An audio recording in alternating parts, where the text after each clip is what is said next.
for being here on this lovely afternoon. Happy fall. It is official. It's fall. So you can officially start eating cider donuts now. I might have started early. My name is Dina Mallory. I am the Director of Public Programs here at Bennington Museum, and it is my privilege to introduce today's program. Before I do, please double check, make sure your cell phones are off or set to silent so we don't have any accidental accompaniment today. I would like to thank our wonderful sponsors of the Music at the Museum concert series. This is actually the kickoff to our 10th season, which I can't even believe, but here we are.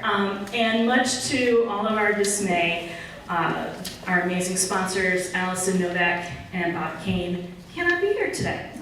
So that is really a bummer, but thankfully we have Cat TV here today and they are recording the program. It will be available eventually on the museum's YouTube channel. So they'll be able to check it out and you can relive all your favorite moments.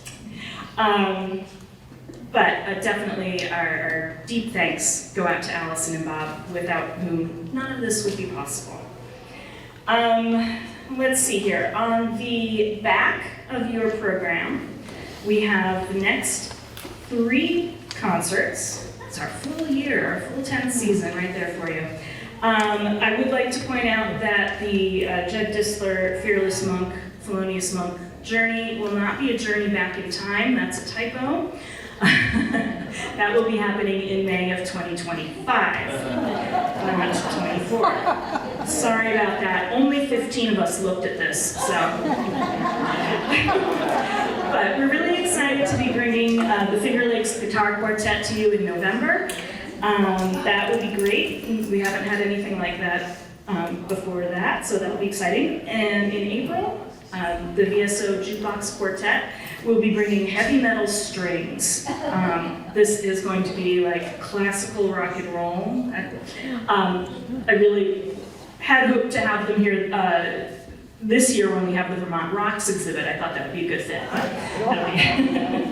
And then of course in May, Jed Disler will be doing the Fearless Monk program. So we're really looking forward to all of that. All right, so there are a few additional people we have to thank today. So I think it was a good year to year and a half ago that Erin McKenney, who is both on our board of directors here at the museum, but is the director of the Robert Frost Stonehouse Museum and a good friend of mine from a million years ago. She approached me with this unique idea of collaborating to bring this program to you. A new work for solo marimba inspired by the poems of Robert Frost. And I immediately said, yes, this is something we are gonna do. We're gonna make this happen. And it took a lot of cooperation and partners. It's really exciting to be partnering with Bennington College on this program. I especially want to thank Erin and Michael Wimberly, who himself a fabulous percussionist, who you may remember performed here about a year ago? 2 years ago. Time flies. This past June. Oh yes, that's right too. He would join us with Michael Finkel this past June. So practically the house percussionist, right?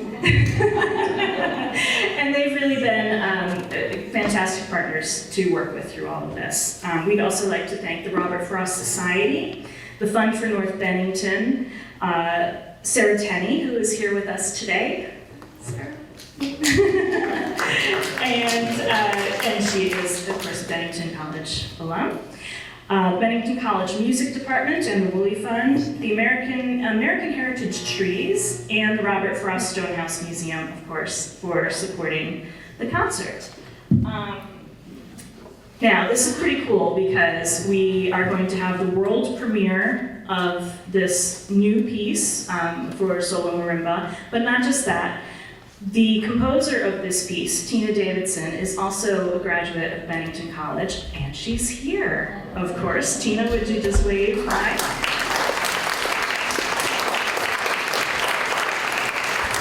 So, also, Tina has recently published a book of memoirs called Let Your Heart Be Broken, is that right? And has a new CD out, and those are both for sale after the program today, and she'd be happy to sign those as well. They're be for sale in the back there. And Aaron's gonna sell them. And I would be remiss not to mention that we also have a little donation box back there.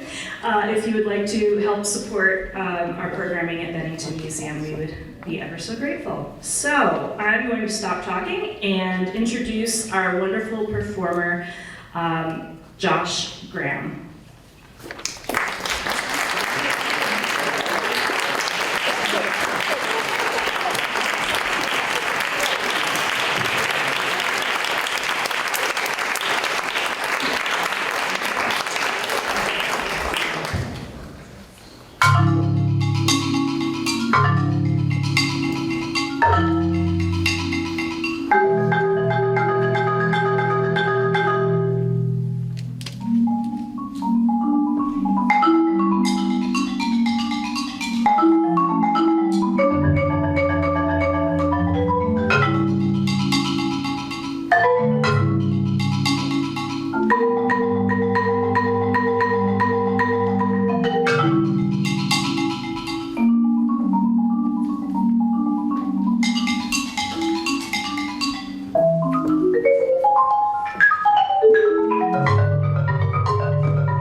you so much for being here this afternoon. That was a piece by a Pulitzer Prize-winning American composer named Joseph Schwanter. It's a piece that I think really shows what the instrument can do, and I think it's an opener I like to use for programs. I'm really honored to be here. This has been such a wonderful time here in Bennington the past 4 days. I just want to say a giant thank you to Erin McKinney and Michael Wimberly for all that they've done to make this happen. It's been so special, and they've just done so much work behind the scenes to make this happen and occur and be as fun and enjoyable as it is. So thank you guys so much.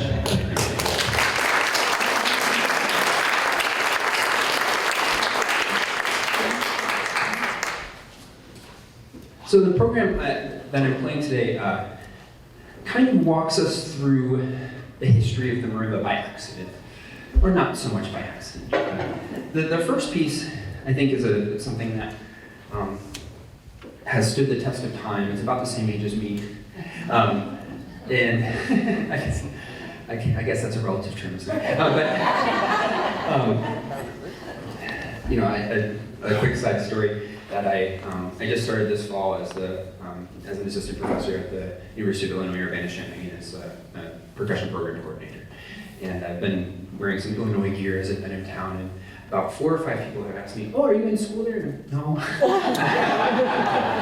But I will enjoy the youthful appearance while it lasts. But anyway, the program kind of walks through, I think, pieces that have been meaningful to me, and I think are meaningful for the instrument. And I think, hopefully, you'll kind of see that connection at the end of the concert, because I think what Tina has added to the repertoire is something that's very meaningful, and I think will have a long life as well. I'm really excited to get this into the world and for more people to hear it, because it's really beautiful and meaningful work. So the next work on the program is the Andante from the Second Sonata by Bach for solo violin. And I'm not playing the violin. But we often steal Bach's music. Bach was a big advocate for taking his own music and having it played on other instruments. He would write music for cello, and then he would transcribe it for lute, or he would take organ music and have it played on harpsichord or other instruments. So this is kind of a standard practice. The only thing that I do differently from the score is that I play it an octave lower than it's written, because that part of the marimba is richer and fuller. This Andante, these slow movements from each of the 3 sonatas are kind of meaningful to me. The first slow movement, the Siciliana, I was playing a lot when my daughter was born, and so I really associate that with her. And this Andante, I've actually never performed before, and I always wanted to, but it was played at our wedding by a dear friend of ours. So I hope you enjoy this piece.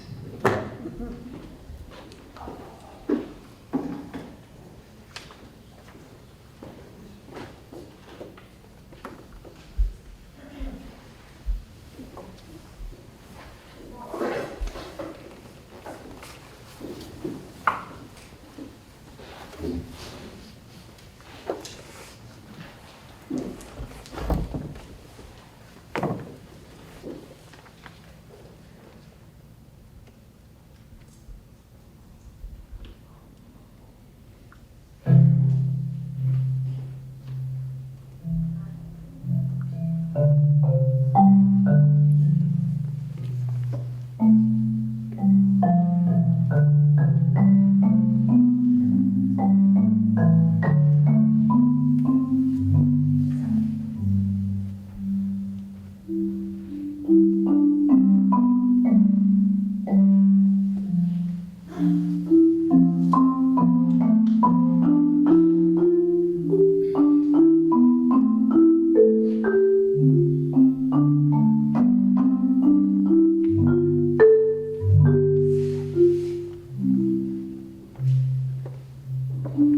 This next piece is quite early in the marimba repertoire. The first concerto for the instrument was written by an American composer named Paul Creston in 1940. So it's rather, for retrospect, my grandmother was born in 1941. So it's really, it's all kind of in this very short lifespan. But this piece was written for the wonderful Chicago-based marimba player named Vida Chenoweth. She taught at Wheaton College outside Chicago for many years. And she really pushed the instrument in a lot of new directions, and she probably would have done a lot more. But in 1960, her hand was badly damaged in an oven explosion, and she couldn't play the instrument anymore. But this piece she commissioned in 1950 from a composer named Alfred Fissinger. And all that we really know about Mr. Fissinger, all I can find is that he was a writer of choral works, and that he was deeply influenced by his service in World War II. He was an infantryman in Europe during that time. And I've always been very taken with this third movement of this piece. It's called Esh on the Sure River. And then the program note he writes about it is that he's a young man in the war, and that they were in the country of Luxembourg, and they were coming over this mountain, and after all the horrors they had seen, he saw this beautiful little gem of a town called Esh right on this river. And in this moment where he was feeling very down and depressed and had seen the darkest parts of humanity, this momentary vision of this little village gave him hope, and he wrote this piece about it.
I've taken you through some music that was written for the instrument, that was not written for the instrument, and then a very early piece for the instrument. And that was a piece that I commissioned, was written by a friend of mine named Mike Conrad. As you can see on this program, I try to take the responsibility of adding to repertoire for the instrument very seriously. It's still kind of in its infancy, or at least its toddlerhood. And I really want to see in my lifetime more and more beautiful works added to what we can play for this instrument, for me, for my students, for their students.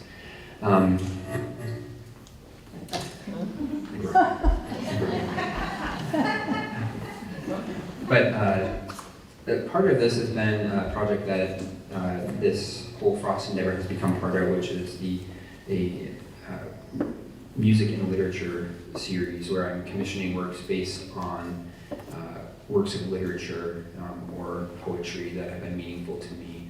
So the first iteration of this was at the Hemingway Birth Home in Oak Park, Illinois, and I premiered a new work based on the Nick Adams stories by a friend of mine, which is I'm from Michigan, and that work is set in Michigan, and it's always been a meaningful book to me.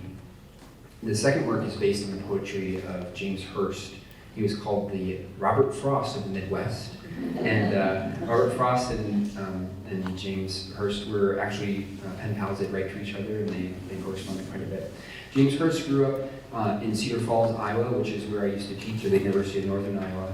And he was on the faculty there as a poet. He expected for his life to look one way. He wanted to be an Iowa farm boy and to grow up and continue to be on his family farm.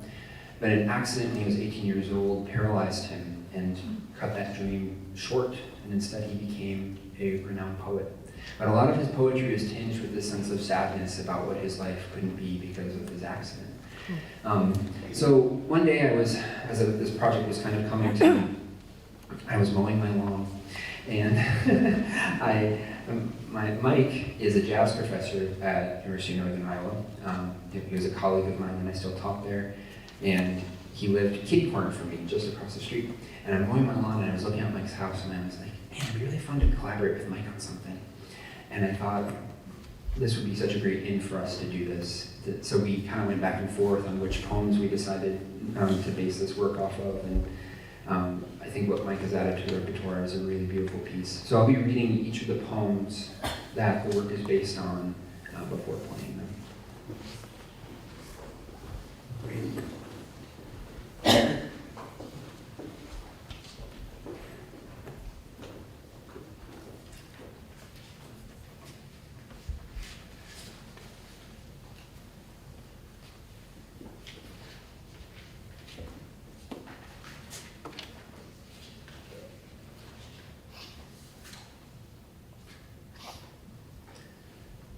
Weed solitude. Machines worn out, embalmed in rust, lie here abandoned to the weeds, as will beneath time's acid dust the farmer and the farmer's needs. A binder flakes to ash, a mower sinks by a tree, the wild bee hums and tastes the nettle's bitter flower, where nothing goes and no one comes.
Wren logic. The stump braces its roots, bumps off axe and spade, shows no sign of giving up before I do. I stop for breath, watch two wrens build a nest in a box hung in a tree. They poke sticks through its round door, and after each success, they flutter their wings and sing their heads off. Plainly, all's well until they hoist a forked twig too wide for the door. They turn it over and over and end for end, as if a change of circumstances would alter their situation. I smile in spite of my blisters, knowing well the law of facts, when suddenly the stick goes in, and I am left without a leg to stand on for the miracle of Wren logic.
I just feel like I always have to point this out with this piece. Mike and I live in the same neighborhood, and just across the street, and James Hurst actually lived in the neighborhood that we lived in too when he was alive.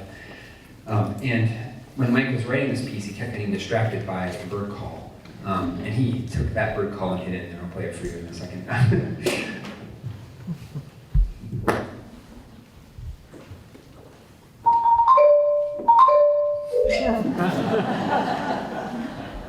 He's just like Olivia Messiaen, just hiding bird songs like this. This next movement, I do want to say, this piece has been really meaningful to me the past year that I've gotten to live with it. And I got to play it, I played it on Thursday at a concert at the college, but that was the first time since my grandfather's funeral that I performed it again. So I actually played this for his funeral, which was in the beginning of August. And it's become a very meaningful piece for me as well.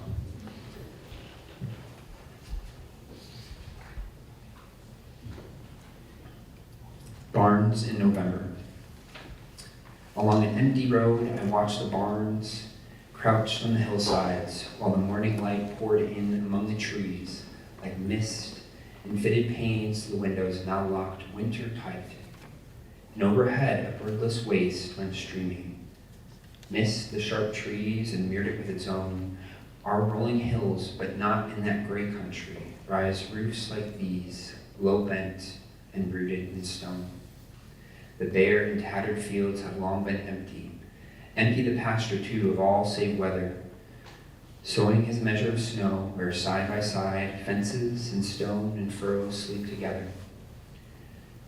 After the death of summer, the barns inherit blossom and leaf and stem, granary and mow, shouldering their loads in the darkness of timbers, speaking and pigeons sobbing. Winter is coming now. And so the rafters arch to loosen the bony long fingers of the wind pressed toward the warm and yellow pens where the little calves lie sleeping, rescued from their first snow. The heat of the farm beats in a slow beat and is steady. The pulse awakens, strength in the beams and sills, and the hay-mowed floors stretch their feet to the walls, and the staring window discovers the farmer hastily starting his chores. Thus shall the heart against a bitter season guard countless doors and windows, bring to bin the crops of its own raising, and gather in the fruit and seed of love, the stalks of reason, and stand alone among the vacant meadows, calmly awaiting the age of winter weather, when, through the air, a chill and cloudy heaven drops from its mantle of snow the first fine feather.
fence row.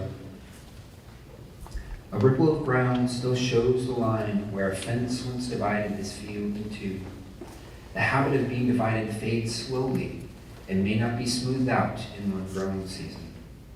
Here were two fields shared a common boundary that kept corn from oats and the meadow from rye. The limit set to please some farmer's business has now been plowed over and planted to crops. There were stones here once, and woodchuck burrows, things that belonged to the edge of a field, where perhaps wild grapevine had looped protection around the nest where the hen and pheasant sat, and rested its vine on the barbed wire fence that stood for authority once in this place, till the wire went slack and the barbs grew rusty, and the posts rotted off, and soon nothing was left. In the wave of the ground but a few wild roses, though lately I found a freshly dug den, where a fox of the old school, loyal to his party, had refused to admit that the fence row was gone.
And now I want to invite out Tina Davidson. She's going to introduce her piece. I'm like going, is it my turn?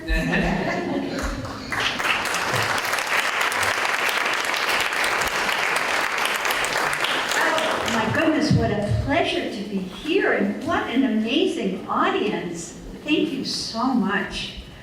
Thank you, Josh. Oh my gosh, this project just came right out of him. He has all the energy of like 1,000 horses. So when Josh approached me with this project, I said, oh, I love the marimba. I love the marimba. Well, I like strings. Maybe a tiny bit better. But, oh, darn. But I love the marimba. There's something so earthy about it, and poignant, and it can do all these cool things. I can say that I'm still in the process of learning about it. And what's been wonderful about this week is to really work with this piece and like, oh, let's change this, or I'm always trying to get him to, I said, let's get rid of some of the notes. Like, no, I want the notes. So, what can I say? Boy, it's tall, honestly, really. So, he's really got these poems. Oh, I don't know what he's doing. So, give me a second, because you certainly don't want me to read these completely weird. As a composer, when I'm writing about something in relation to another, so somebody had asked me to do the Brahms Centennial, and they actually wanted me to put some of the music of Brahms in it, and I said, yeah, I don't do that. What I do is I try to find that place between me and the other artist, where do we come together? And in the instance of Brahms, he just has all these melodies, melody after melody, and I just felt like he opened up the door of his heart, and all this wonderful stuff was coming out. So the piece is called It Is My Heart Singing, and that's where I found that place between us. With, I read, so many of the Frost poems, and these two poems, particularly his relationship to wood, and wood, marimba, was just, and I just found these particular poems particularly beautiful, and very personal. I mean, he's personal, but sometimes I think he hides it a little bit, but these particular poems. So this is called The Scent of Apples, and it's from after apple picking, and the one thing that I loved was here, essence of winter sleep is on the night, the scent of apples. And you think about the apples, they don't smell like much, do they? You kind of, oh, where is it? It's kind of there, it's this scent, but it's like not really there. And I think that this poem has a lot about sleeping and memories and things that you try to grasp onto. So, I will read the first poem after apple picking. He will play the piece. Yay! And then I will read birches. Yeah. So, after apple picking, my long two-pointed ladder's sticking through a tree toward heaven still. And there's a barrel that I didn't fill beside it. And there may be 2 or 3 apples I didn't pick upon the bough. But I am done with apple picking now. Essence of winter sleep is on the night, the scent of apples I am drowsing off. I cannot rub the strangeness from my sight I got from looking through a pane of glass I skimmed this morning from the drinking trough and held it against the world of hoary grass. It melted, and I let it fall and break. But I was well upon my sleep before it fell, and I could tell what form my dreaming was about to take. Magnified apples appear and disappear, stem end and blossom end, and every fleck of russet showing clear. My instep arch not only keeps the ache, it keeps the pressure of the ladder round. I feel the ladder sway as the bow bend, and keep hearing from the cellar bin the rumbling sound of load on load of apples coming in. For I have had too much of apple picking. I am overtired of the great harvest I myself desired. There were 10,000 fruits to touch, cherish in hand, lift down, and not let fall. For all that struck the earth, no matter if not bruised or spiked with stubble, went surely to the cider apple heap as of no worth.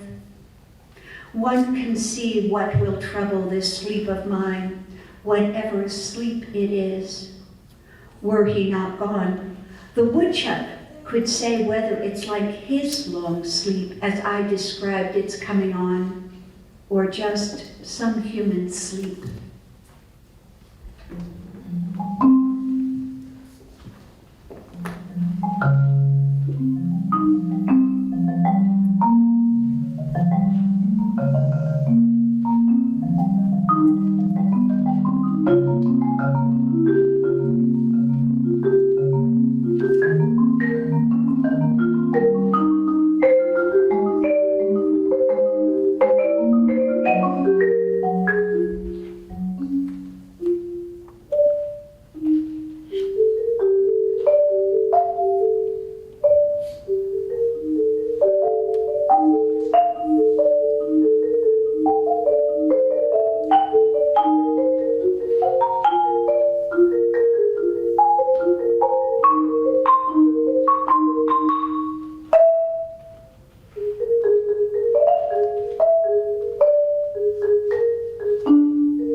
I see birches bend to left and right across the lines of straighter, darker trees, I like to think some boy's been swinging them. But swinging doesn't bend them down to stay as ice storms do. Often you must have seen them loaded with ice a sunny winter morning after rain. They click upon themselves as the breezes rise and turn many-colored as the stir cracks and crazes the enamel. Soon the sun's warmth makes them shed crystal shells, shattering and avalanching on the snow crust. Such heaps of broken glass to sweep away, you'd think the inner dome of heaven had fallen. They are dragged to the withered bracken by the load, and they seem not to break, though once they were bowed so low for long, they never right themselves. You may see their trunks arching in the woods years after, trailing their leaves on the ground like girls on hands and knees that throw their hair before them over their heads to dry in the sun. But I was going to say, when truth broke in with all her matter-of-fact about ice storm, I should prefer to have some boy bend them as he went out in to fetch the cows, some boys too far from town to learn baseball, whose only play was what he found himself, summer or winter, and could play alone. One by one he subdued his father's trees by writing them down over and over again until he took the stiffness out of them.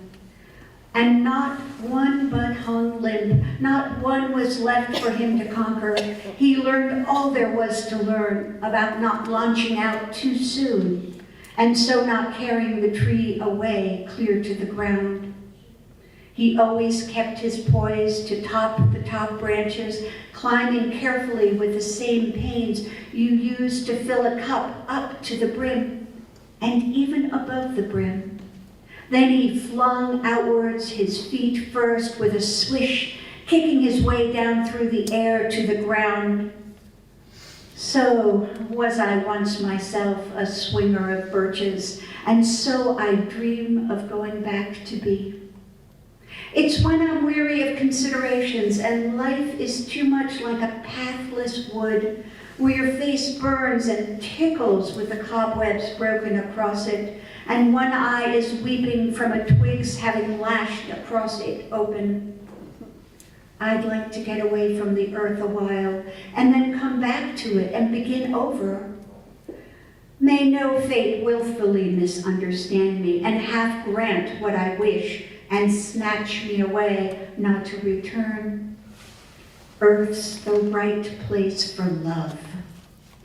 I don't know where it's likely to go better. I like to go by climbing a birch tree and climb black branches up to the snow-white trunk toward heaven, till the tree could bear no more, but dipped its top and sent me down again. That would be a good both going and coming back. One could do worse than be a swinger of birches.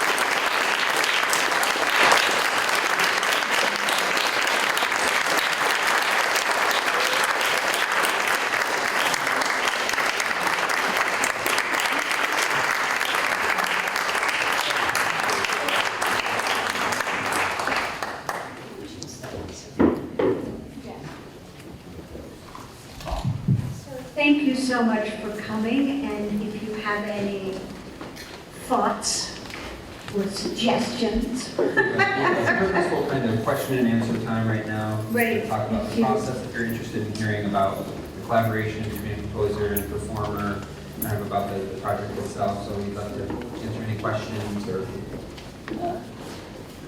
Have any questions? Oh, maybe you have some answers. That's what I like. Yeah. I had a question, because I'm not very familiar with Marimba, and I noticed you were doing something with that pedal on the floor, and I was like, is there Yes. That's the music. So I was this turning my, just wooden pipes. yes.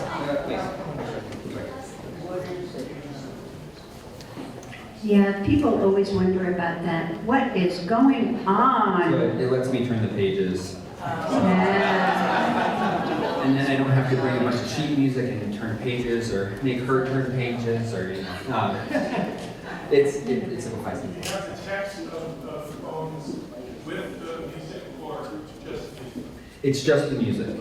We've got to figure out how to get permission to have the text in the music. You know, there's a lot of business, stuff. Especially Frost is, Yeah. his estate is a stickler for such things. Yeah, we'll have to talk.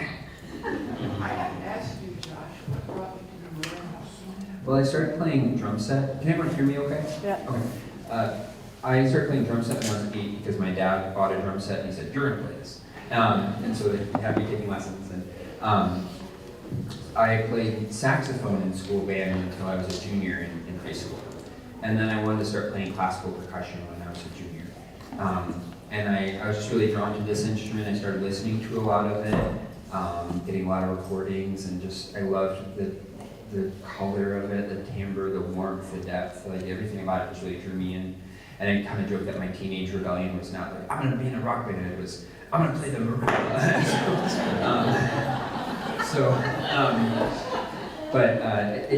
This is the instrument that really got me, I'm a classically trained percussionist, I teach percussion, but this has kind of become the solo vehicle for percussionists, So I play in several orchestras, and I play drum set still, and I do all the percussion-y things, but this is kind of home base for me. This is the instrument that I play every day, and other instruments I get around to. I don't know what they're called, but the sticks that you use. Yeah, the mallets. And you, mallets, thank you. I noticed you changed. Could you talk to us a little bit about them? Sure. So each of the different mallets kind of has a different hardness or core or something that's different about it. So these mallets have an acrylic plastic core, and then each of them is a different hardness. So one of them is marked 22, two of them are marked 23, and one is marked 24. And they have a different thickness of the rubber band inside of them, and then they have the yarn wrapped around them. So if it's got a thicker rubber band, it's a little bit warmer and mellower, and if it has a thinner rubber band, then you get to the plastic a little bit more. So if I play with this softer mallet versus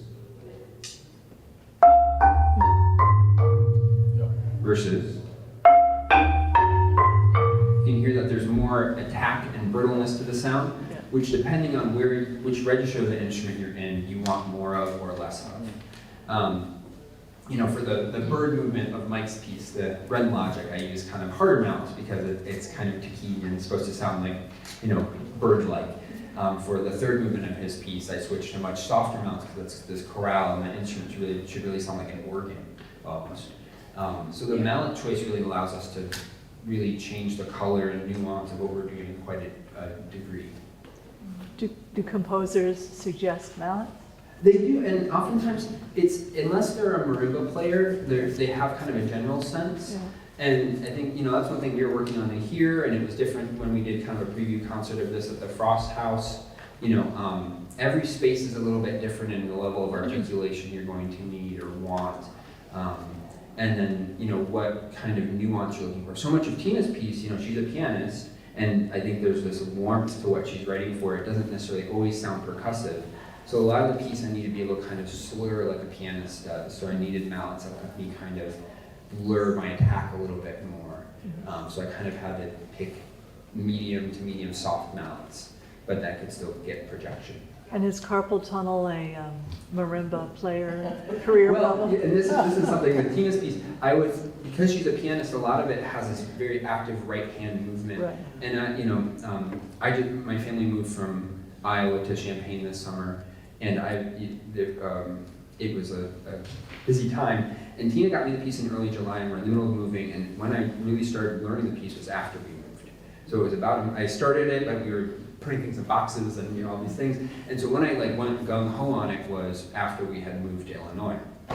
And I had to be very attentive to how I practiced her piece because it's a lot of right hand motion, and I would start to feel it. And if I'm feeling it, I say I need a break. You know, it's not weightlifting. You don't push through the pain because it's the kind of thing where you can develop carpal tunnel or tendonitis or things like that very easily if you're not aware of it. So depending on the piece, you need to be very cognizant of how you practice and taking breaks and things like that. Oh, what can you use it? I just was. Okay. Yeah. Oh, Tina, I was curious as to how many frost poems did you have to go through in order to find these particular two? And how did they begin your imagining sound? Yeah. I read a lot. And he sent me a lot. And I don't know, I just sort of gravitated. I don't know when Birch's was written. Were these later? I think they feel a little later than his earlier stuff. Uh-oh, we're gonna. Yeah, so. All of us should know it. Yeah, we should. Please, I'll talk while you're looking. So, I don't know, some of his poems are darker, and the language is a little bit, these have, sort of like very cute little asides. He gets personal, he talks about, and then he says, oh yeah, ice storms, oh yeah, truth. Truth cut butts her way in this. So he has this little funny moments, and the scent of apples I particularly just loved. I don't know where it is even. It's disappeared. Purchase is 1950. So 1950. Yeah. And so how about apple picking? You said 15 or? 15. Oh, so it's early. So that's before he lived in the stone house. Okay. 14 and 15. Okay. Oh, so they're early poems. Yeah. They're before he lived in the Before he process. lived here. Oh, interesting. Yeah. I don't know, when I write music, I tend to be very title driven. And I kind of just hold those words in my head when I'm composing. And it's not like I'm trying to interpret it. I mean, I don't even know what the relationship is between the words and my music, but I trust it. I trust it to have been sort of seeped in there, and that it's just like we're having a conversation, and this is sort of my response. So I always want to be careful with saying, that I'm trying to create the poem again. It's really, if you've been to the Robert Frost house, there is an amazing poem on the wall of Stopping by the Woods in a Snowy Evening. And most of it, 95% of it, has been redacted by her painting over the words with a kind of not a very white. You can still see the words, and then she just leaves what she loves about the poem. Mary Ruthven. Yeah, and I think that's really what my response is that I redacted a lot, but there is something essence that I feel that I'm responding to.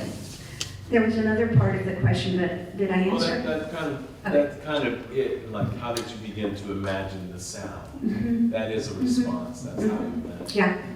And I have to say, parts of it may probably still be rewritten because there were complications in what I was thinking about and what is playable. And he plays it so well, but still it makes it hard. You had a question, sir. It was a simple, what are the primary sort of adaptations when you get together from your original piece? Great. What is the typical kind of things you're working on to give and take? Is it the playability, but what else? Well, I always feel that writing music is always a process of collaborating. I'm sort of collaborating with myself, like trying to figure it out. And then I collaborate with a performer. And the way the performer plays, I used to stalk ensembles. So, I was commissioned by the Kronos Quartet, so I went to a lot of their concerts. And the first violinist is kind of thin, and he doesn't have a lot of flesh on his fingers. He doesn't do a lot with vibrato. I thought, okay, I know. I'll give the melodies to the second violinist. But it's so exciting to write for a performer and their gifts. So that performer is pushing me to understand myself better. So there's that collaboration. And he's collaborating with the music, and then he collaborates directly with me, which is like, what do you mean by this? What is the phrasing? I'm thinking of this here. And then he comes to the performance, and he's collaborating with you. And that sort of completes this wonderful collaboration. And it's not, for me, it's not that you get me or you get him, but you get yourself a little bit better. You have your own personal response and your own collaboration. And to me, that is the wonder of making music. So, I'm trying to push him around a little bit. I go, yeah, that's kind of cool. It's not what I was thinking of. And he's going the other way. And then we kind of sort of figure out what we need to do. And, I'm saying, I think I over-notated that, I put a fermata, and then I put a breath, and actually, you're just phrasing it the way I want to, but it was sort of my anxiety that the performer wouldn't phrase it right, that I said, let's take out that fermata, let's, take out that breath, and it works much better. I think, just to elaborate on that, I think one thing from the performer side that can be difficult is finding that line where you want to say, this is too difficult. Like, can we water this down? Because you just want to be like, I can do it, And I think there is a line where, at what level are these extra notes adding something to the piece versus the amount of time they're going to take to make them sound exactly the way that the composer wants. And I feel like, I worked with a lot of composers, and it's still a line I'm trying to thread and figure out. You want to be able to honor the composer's vision and do everything, but you also want the piece to have a long shelf life. And if it's too difficult, then people won't come to it as much. Right. Or if it's too difficult, I don't want to play it all the time, Well, and I always feel that I hate to say this, but notes don't matter that much. It's the music, it's the energy, it's the so if you got a few stray notes in there that are like really making it hard, I see a question, Yeah, is there a concerto for Marimba and full symphonic orchestra? Many.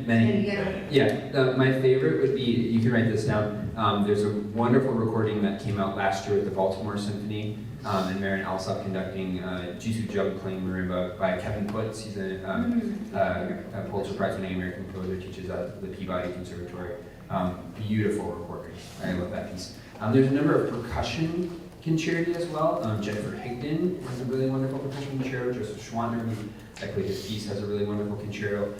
Cheng Yi, I love her percussion concerto. There's two people in the world who make their full-time living as percussion soloists. Evelyn Glennie, who some of you may have heard of, is a Scottish percussionist, and Colin Curry, who is a Scottish percussionist.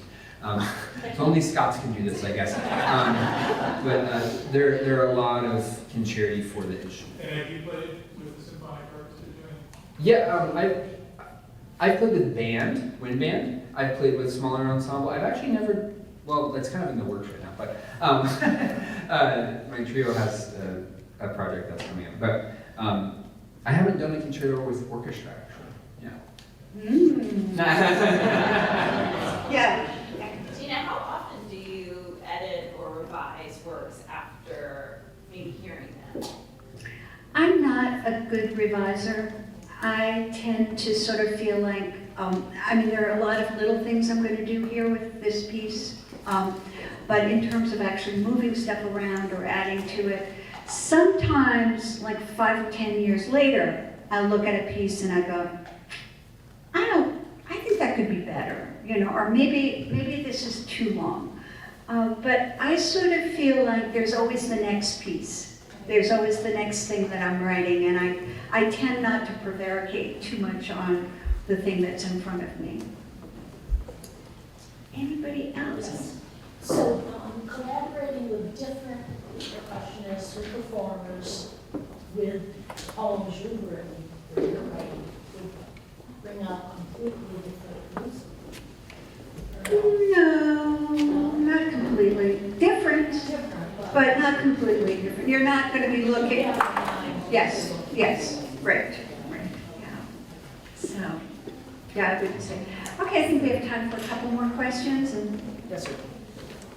Just out of curiosity, how do you fold that up into your, into your horsepower bars? So he was asking how you fit this into anything. The bars come off and roll up in like a sleeping bag looking thing. And these fold in half, and then these fold in half, and then everything kind of comes apart in pieces. And It's magic. to me, it's We have a little genie. No, it's very collapsible. It's kind of amazing. Yeah. It doesn't come with its own royalties. That was my wife, and then we had kids, and she says, "I'm not doing this anymore." My wife says that the worst part of being married to me is moving the marimba, so, which I think is pretty good. So, Thank you. Oh, yes. I know, Josh, this is part of a sort of a project that you've been engaged in, and you talked a bit about the Hearst poems, and I believe that you've also commissioned a piece inspired by Hemingway. Is that right? Hemingway, the Nick Adams stories. And so what's next? Next, I'm trying to get a composer named Shulamit Ram, who lives in Chicago, to write a piece based on Olive Kittredge by Elizabeth Strout. She is interested, but I have not reeled the fish in yet.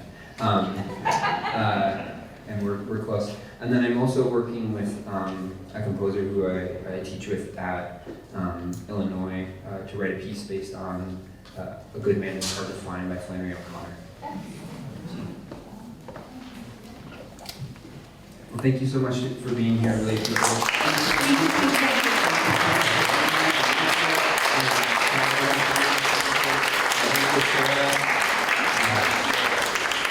Love to stay.